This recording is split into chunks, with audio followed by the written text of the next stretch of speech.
ایک مرتبہ امام علی علیہ السلام کی خدمت میں ایک شخص آیا اور دست ادب کو جوڑ کے عرض کرنے لگا، یا علی، میں بہت بیمار ہوں، میری بیماریاں ختم نہیں ہوتی، میں کیا کروں؟ تو امام علی علیہ السلام نے فرمایا، اے شخص، میں نے اللہ کے رسول سے سنا کہ جو انسان روز صبح سیب کھاتا ہے اللہ اسے شفا عطا کرتا ہے۔ اس نے کہا، یا علی، آپ فرماتے ہیں کہ جس کو جو چاہے پوچھے، کیونکہ آپ علم کے دروازے ہیں، آپ زمین سے زیادہ آسمانوں کے راستے جانتے ہیں، ایک سوال میرے ذہن میں ہے۔ تو امام علی علیہ السلام نے مسکرا کے فرمایا، اے شخص، جو تم پوچھنا چاہتے ہو اس کا جواب بتاؤں یا وہ سوال بھی میں خود بتاؤں؟ وہ شخص کہنے لگا، یا علی، اللہ کے محبوب اور آپ ہر بیمار کو سیب کھانے کی صلاح کیوں دیتے ہیں؟ بس یہ کہنا تھا۔ تو امام علی علیہ السلام نے فرمایا، اے شخص، یاد رکھنا،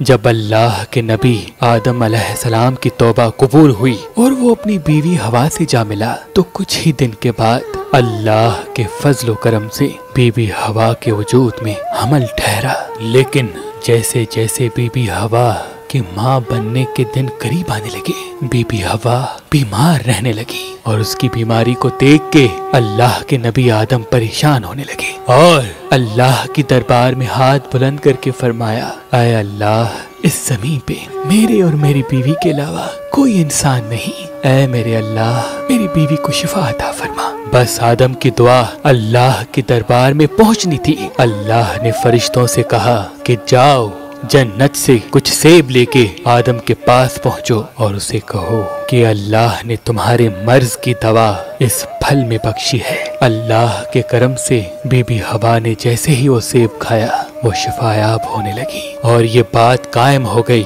جب جب خاندان آدم میں کوئی بیمار ہوتا تھا وہ دعا مانگتا تھا اور آسمان سے دوا کی صورت میں ایک سیب نازل ہوتا تھا، جیسے ہی وہ سیب کھاتا تھا اسے شفا ملتی تھی۔ لیکن افسوس تو یہ ہے کہ جیسے ہی آدم کا کنبہ بڑھنے لگا تو انسانوں نے جنت کے اترے ہوئے اس پھل کو چھپانا شروع کر دیا، اور چھپانے کے بعد اسے بیچنے لگے اور یہ مقابلہ کرنے لگے کہ میرے پاس جنتی سیب زیادہ ہیں، اور اسی لالچ کی وجہ سے آسمان سے سیب اترنا بند ہو گئے۔